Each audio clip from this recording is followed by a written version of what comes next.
оқушылар, көңіл-күйіңіз қалай? Өте жақсы. Онда осы қарқынымызбен біз сабағымызды бастаймыз. Ең бірінші, бәріміз психологиялық ахуал туғызу үшін шаттық шеңберіне тұра қояйық.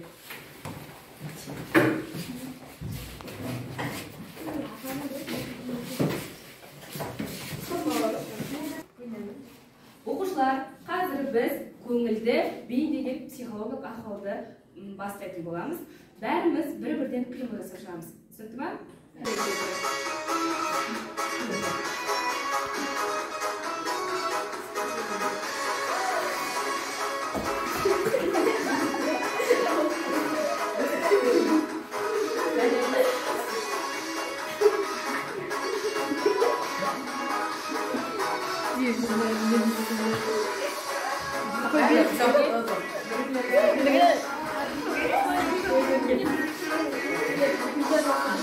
Өте жақсы.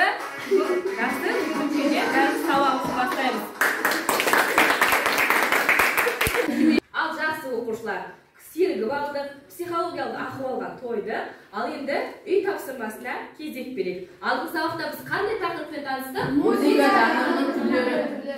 Қайталау білімнің анасы. Қайталау білімнің анасы демекші, біз үй тапсырмасына кезек берейік. Үй тапсырмасын әдеттегідей шынжыр әдісі бойынша жасайтын боламыз. Тезірек мына жердегі қағаздарды ала қояйық, шынжыр әдісімен бәрін тұра қоямыз. Келеміз бәріміз, кел.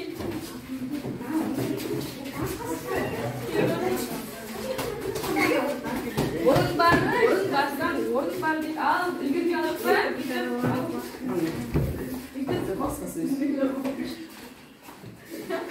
Ал, шынжыр әдісімен тұра қояйық.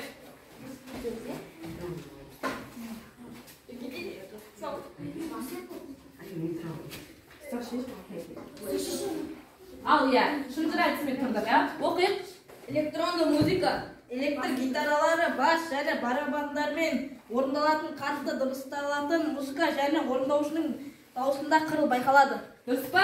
От шаш жасаймыз. Классикалық стил. Музыкалық өнердегі әртүрлі жанрлардың ең үздік қасиеттерін өз бойына жинаған көркемдік деңгейі биік дүние, көптеген аспаптармен орындалатын баяу әндер. Дұрыс па? От шашу. Қазақ халқының аспаптық пьесасы домбыра, қобыз, сыбызғыдан шығарылып тартылып келген. Дұрыс па? Дұрыс. Самба. Тегі Африка елдерінің әуен ырғақтарынан шыққан, жылдам орындалатын бразилиялық музыкалық жанр. Өте жақсы. Джаз. Механикалық аспаптардың қолдануынан нәтижесінде түзіледі. Мұндай аспаптарға технологиялық хамон органы мен электрогитаралар жатқызуға болады. Өте жақсы. Бәріміз өте жақсы. Жақсы отыра қояйық. Үй тапсырмасына өте жақсы орындалды.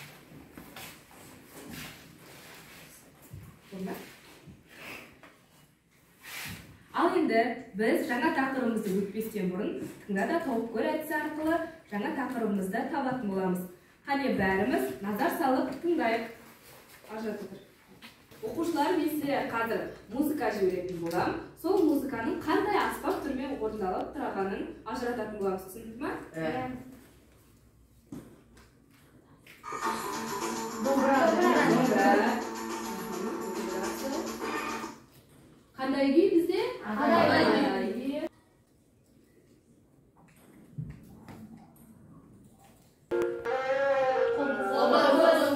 Қол аспабы. Қандай шығарма? Тыңдайықшы. Көзінің қарасы. Кімнің шығармасы ол? Өте жақсы. Жаңа айтып отырық қой оқушылар. Домбыра, қобыз деп айтып отырық. Бұлар нелер? Ұлттық аспаптар. Яғни қазақтың ұлттық аспаптары. Олай болса, бүгінгі күннің жартысын жазамыз. Бүгінгі тақырып қазақтың ұлттық музыкалық аспаптары. Стоп.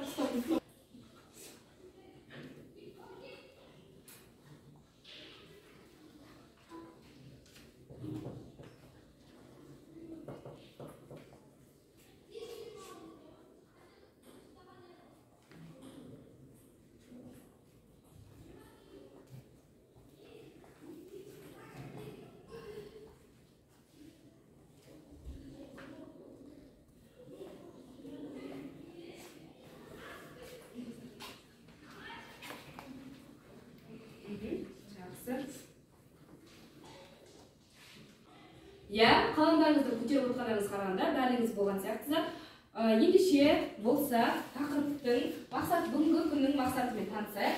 Мақсаты 7.2.7.1 ғаламтор, энциклопедия, газет, журналдар, оқулықтардан алынған деректерді қолдану, авторына сілтеме жасау. Яғни біз бүгін ізденісте, яғни шығармашылықта жұмыс жасаймыз. Газет, журналдардан, ғаламтор беттерінен түрлі ақпараттарды іздеп, оған сілтеме жасайтын боламыз. Түсінікті ме? Біз осы мақсатқа жетеміз деп ойлаймын. Ал кеттік. Ең бірінші біз топқа бөлініп алайық. Міне алдарыңызда сіздерге қағаз берем. Осы қағаздарды бәріміз суыру арқылы топқа бөлінетін боламыз. Топ қояды. Бір топты.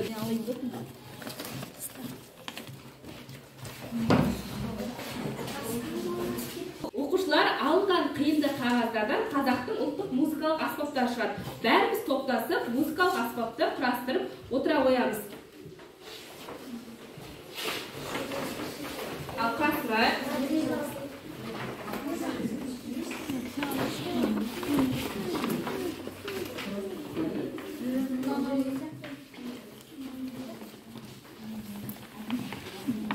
Сіздерден не шықты? Қобыз аспабы.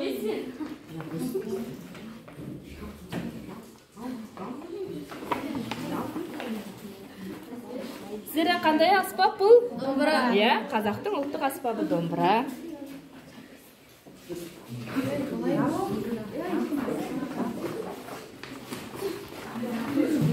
Сіздерден қандай аспап шығып жатыр?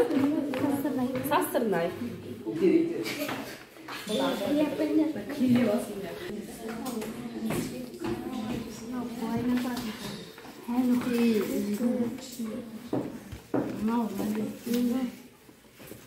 Ал оқушылар, осы берілген бізде домбыра, қобыз, састырнай атты бізде ұлттық аспаптар шықты, иә? Осы аспаптар бойынша қандай тың мәліметтер білеміз, қандай тың мәліметтерді жинап алып келдік газет, журналдардан, интернет көздерінен. Қазір бәріміз плакатқа орындайтын боламыз. Жұмысты бастаймыз.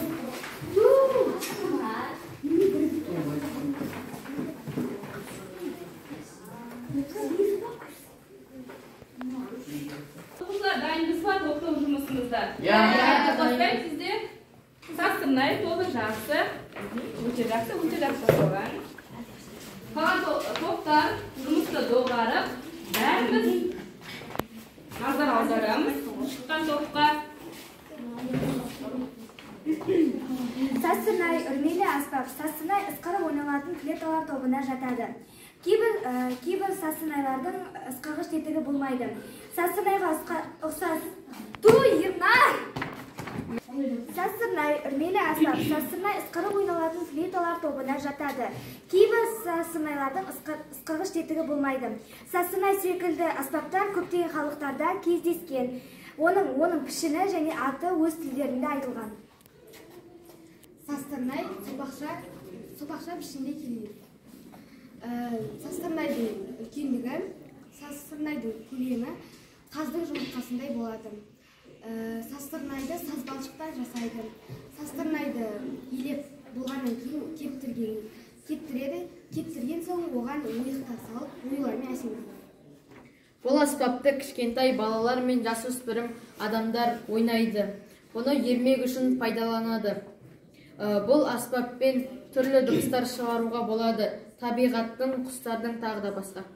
Өте жақсы. Састырнайды жалпы 10-12 сантиметр болады. Оны біз ойықтарда саусақпен басып, ерінге кристалл тақап үлеп ойнайды. Састырнайдың үні жағымды, қоңыр әрі жұмсақ болады. Тағы да айта кететін, оның 3-4 ойық болса, қазір 5-6 ойықтары болады. Өте жақсы, қолдап өлтірейік. Екінші топ.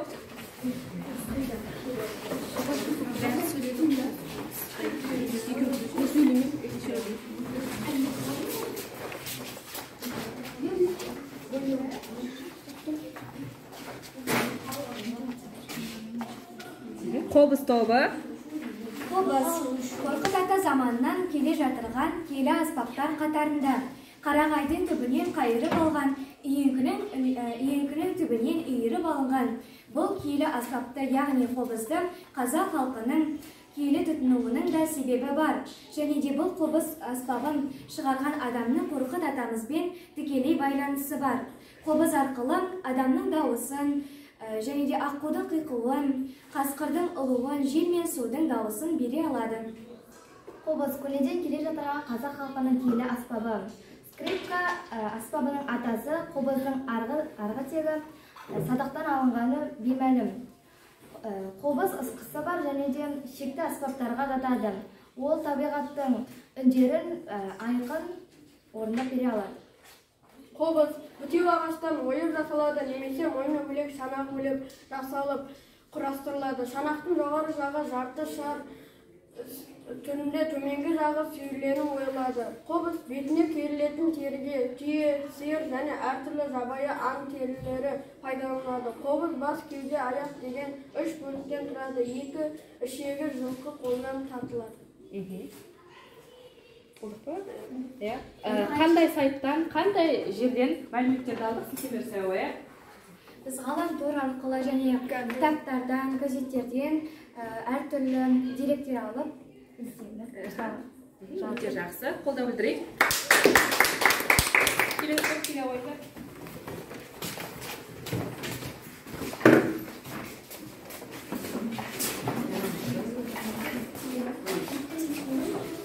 Нағыз қазақ емес, нағыз қазақ домбыра. Домбыра қазақ халқының елінде көп таралған. Домбыра екі шекті аспап.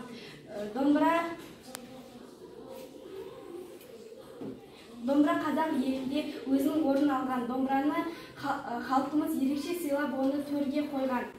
Бізде домбыра ол қазақтың нағыз аспабы. Домбыра бізде осындай домбыраның мойны, екі ішегі, екі тегі болады. Негізі көп адамдар біле бермейді, мына жерінде де тегі болады. Бұл бізде шайтан тек деп айтылады. Ал мына жерде құлағы, мынау бізде қабырғасы деп аталады.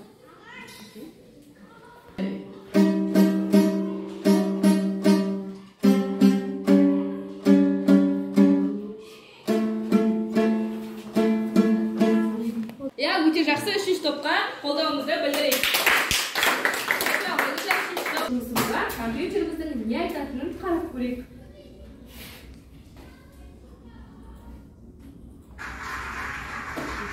Өте жақсы. Келесі кезекте біз топтық жұмысқа етеміз. Ойна да ойла әдісі. Біздің тілдік бағдарымыз, яғни еліктеу сөздер. Алдыңғы сабақта өткенімізде еліктеу сөздер. Білеміз, еліктеу сөздер, бұл екі топқа бөлінеді. Ойна да ойла әдісі арқылы біз өзіміздің қасымыздағы көршімізге іс-қимыл арқылы еліктеу және де бейнелеу сөздерін түсіндіреміз. Ал қасындағы көршіміз соған сөйлем құрайтын болады. Ал іске сәл кеттік бастаймыз. Жақсы, Ақтөбеден бастайық. Динар тағып не қылды? Қандай қимыл бізде? Маң-маң. Дұрыс. Сөйлем құраймыз. Маң-маң бізде қандай жануарға айтылатын еді? Алыстан түйе маң-маң басып келді. Алыстан түйе маң-маң басып келді. Отшашы жасаймыз. Өте жақсы. Бектас. Бектас не істеп жатыр? Жөтеліп жатыр. Яғни жөтелу бізде қалай жөтеледі деп айтатын едік? Күрік жөтелу. Мысал келтіре ғой. Мысал, күрік деген сөзге. Күрік жөтелді. Сөйлемнің басы жоқ.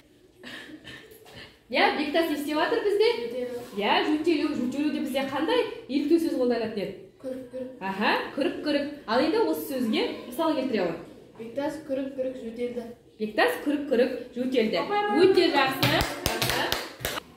Ерсұлтан. Болды. Селкетті. Селкету. Мысал келтіре ғой. Абай селкетіп жалт қарады. Абай селкетіп жалт қарады. Бұл жерде тағы.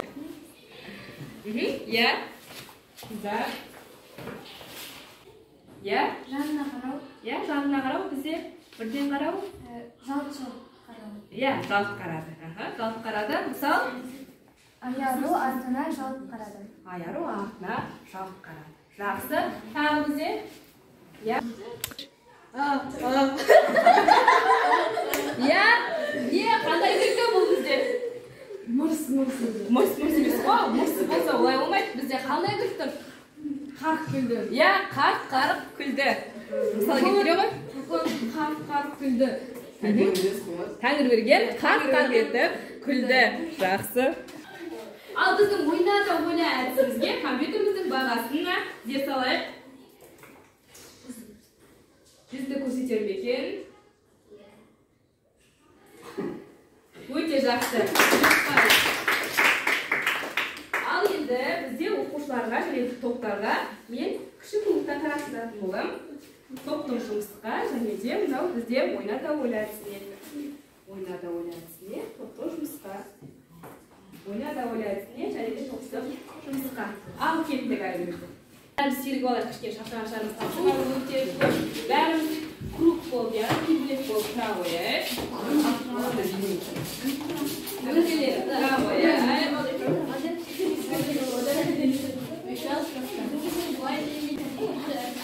Ал қолымызды алдымызға созамыз.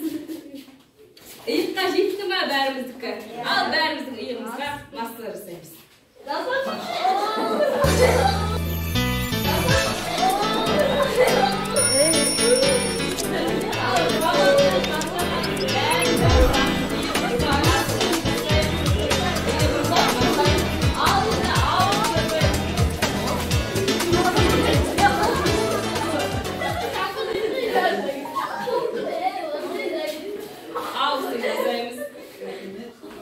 Ал жақсы, отырамыз.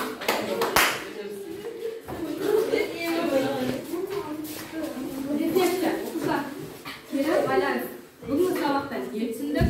Яғни біз әдетте қолданып жүргендей қоқыс, чемодан, еттартқыш үш әдіс бойынша біз бүгінгі сабағымызды аяқтайтын боламыз. Қане пікірімізді айта қояйық.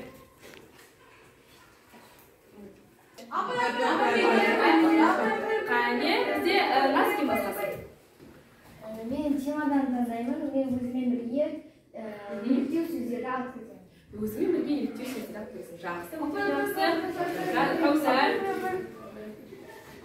Маған бүгінгі сабақ қатты ұнады.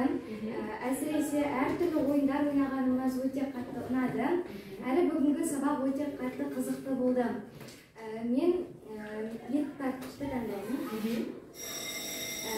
Мен әрі қарай жаңа сөздерді жаңарта беремін. Еліктеу сөздерді жаңартырым. Жақсы. Бүгінгі сабақ маған өте ұнады. Мен өзіме чемодан аламын. Бүгінгі аспаптардан мәліметтер және еліктеу сөздер аламын. Өте жақсы. Үй тапсырмасын тездетіп жазып алайық. Үйге тапсырма бізде 64-ші беттегі 9-ші тапсырманы орындап келеміз. Тапсырма түсінікті ме? Жеке-жеке бағалайтын боламын. Бізде бағалау парақшалары арқылы сіздерді Ақгүлге, Наскенге, Каусарға, Мадиарға, Ерсұлтанға 8 дейтін балдарды қоятын болам. Ал одан кейін Амнен, Мұрагер, Бектас деген оқушыларға 7 дейтін бал қоятын болам. Жақсы, сау болыңыздар. Сұрақтарыңыздар ма? Тапсырма түсінікті ме? Сау болыңыздар.